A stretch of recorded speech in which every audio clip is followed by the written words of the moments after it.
Hey, my name is Johnny, and today we're going to make this Kumiko table saw sled.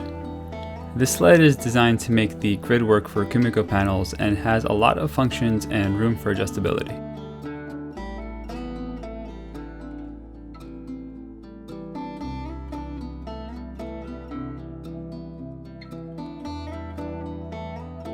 I'm using 3/4 inch Baltic birch for this sled, and I start by cutting the two pieces that will make up the base.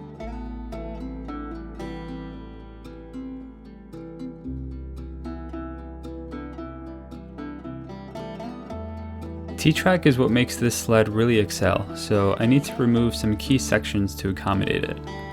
A router and edge guide make quick work of this, and then I can clean up the rounded corner with a chisel.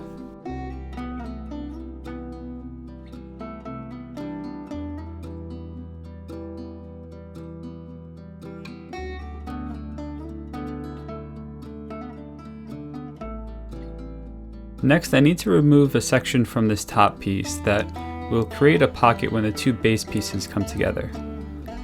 If that doesn't quite make sense, it'll become clear in just a minute. To do this, I make a couple of stop cuts and a plunge cut on the table saw.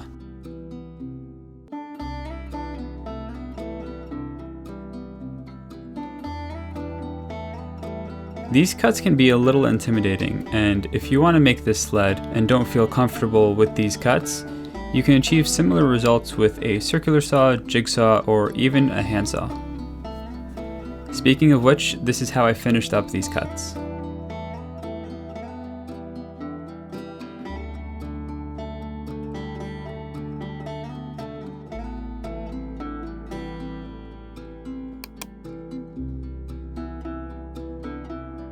The last thing to do on this piece is to cut a rabbet on both of the parallel edges I just created.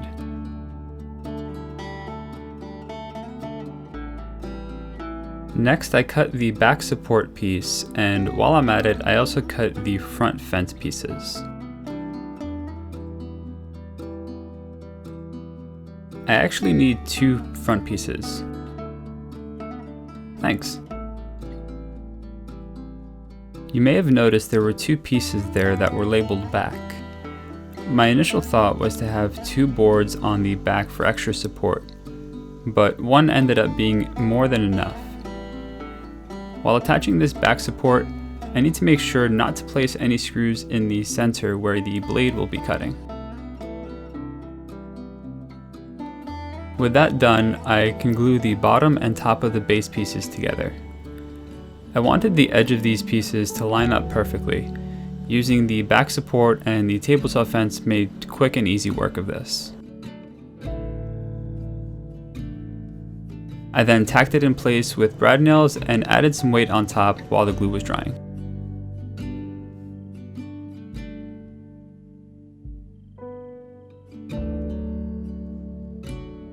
The runners are one of the most important parts of any crosscut sled, as they need to fit perfectly in your miter slots.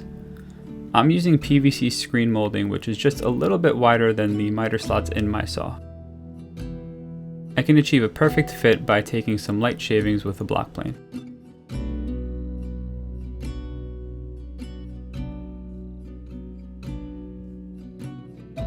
I then raise the runners above the table surface with some washers and glue the base to them. It's important the pocket is parallel with the blade, so I press the sled against my fence to get that as close as possible. Once that glue dries, the runners are reinforced with screws from underneath. Adding a chamfer on the end of the runners can help prevent damaging them when moving the sled from the table saw to wherever it's being stored. Next, I make the kerf cut, but stop about 3 inches from the end, so that these pieces can still be held together for the future steps. The front fence is two pieces, and one is slightly shorter than the other to accept the T-track.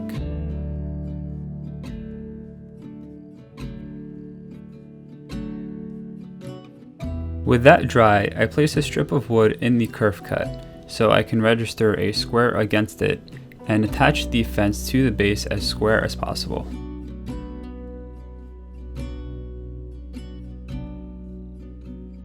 This method works just fine as long as you have a very accurate square, but I prefer to use the 5-cut method to really dial in on that 90 degrees. If you're unfamiliar with this method, here's a quick explanation. You'll need a scrap board and label sides 1 through 4 going counterclockwise.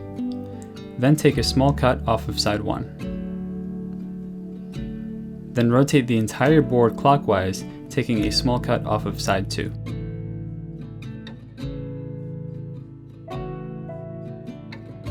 Then rotate again and cut side 3, and repeat the same thing for side 4.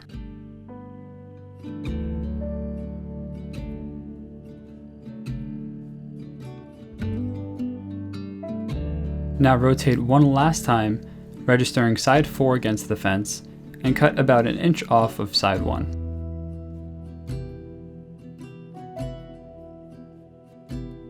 Using calipers, measure the front and back of this strip, and slightly move one of the sides of your fence according to that measurement.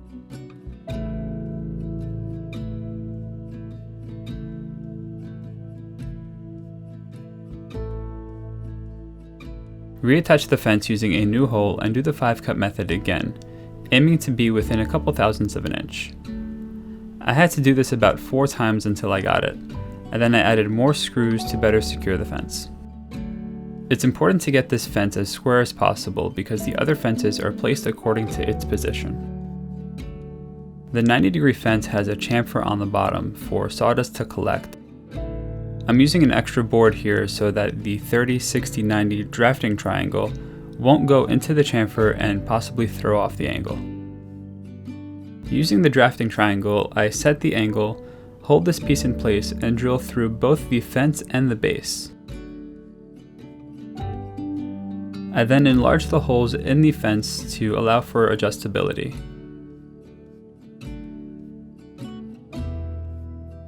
And then screw it in place.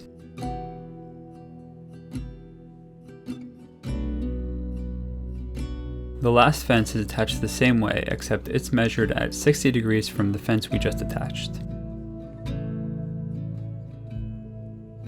I then cut the extra material to be flush with the inside of the pocket. I also came back later and added a 3rd screw in the center of these fences just for extra security.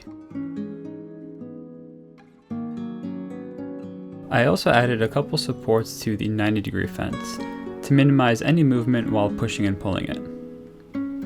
These are simply glued in place, and one of the supports also doubles as a blade guard. Next up is the T-track, and I mark each piece specific for its spot and use a hacksaw to cut it to length.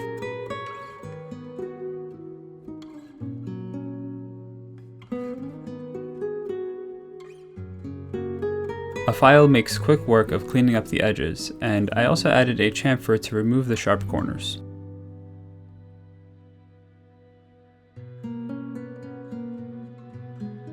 I can now move on to the registration keys, which I'm making out of 1/8 inch aluminum. If you plan to make this sled, you can make this piece out of wood, but the thickness needs to match the thickness of the blade you'll be using for your Kumiko grids. I opted for aluminum simply for durability.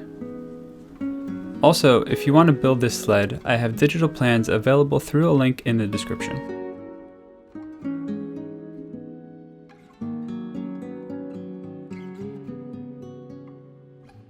At this point, the aluminum is slightly too tall, and my Kumiko strips are raised off of the sled base. I want to remove about a 1/16 of an inch off the bottom of the key. To help hold down the piece, I'm making double-sided tape with blue tape and CA glue. Taping it to a sacrificial board and then clamping that to my bench. I tried a couple different ways of cutting this, and using a rotary tool with the cutting disc was definitely the slowest, and I do not recommend it. After the cut, I cleaned up the edge with a file, and now the half flaps don't bottom out on the registration key. I used the same blue tape trick to temporarily attach this key to the sliding stops that ride within the T-track.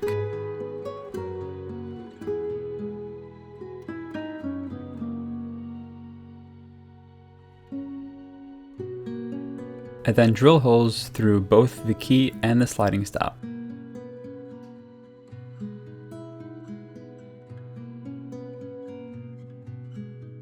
The holes in the sliding stop get tapped to accept the machine screw.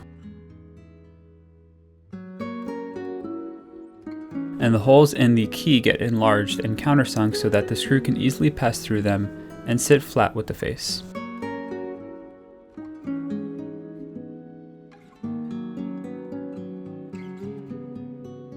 After putting it together and sliding it in place, I noticed there's a bit of flex in the key, which I thought might happen. So I cut an extra piece of plywood to support it and attached it with screws.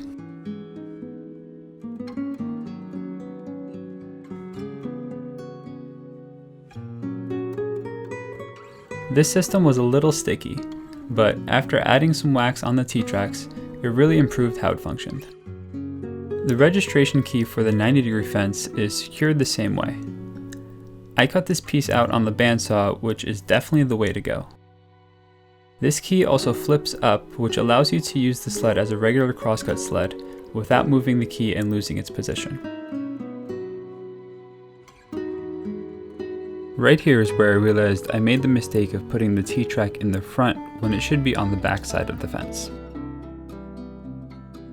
Rather than removing the fence and flipping it around, which would mean I have to re-square it, I simply cut off the back and glued it onto the front section.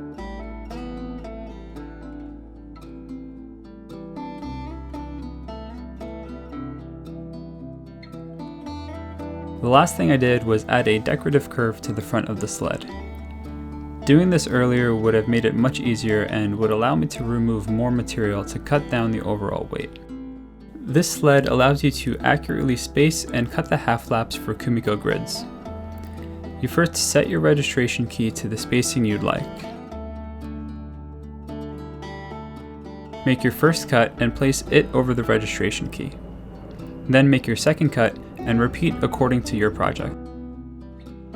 The two angled fences can be used together to make grids for hexagonal patterns. And the 90-degree fence can be used for square or rectangular grids.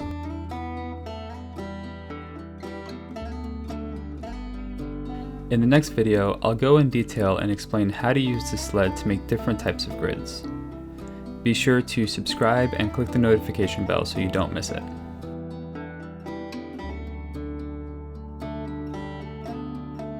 If you would like to build this sled, I have detailed plans available for purchase linked here as well as in the description.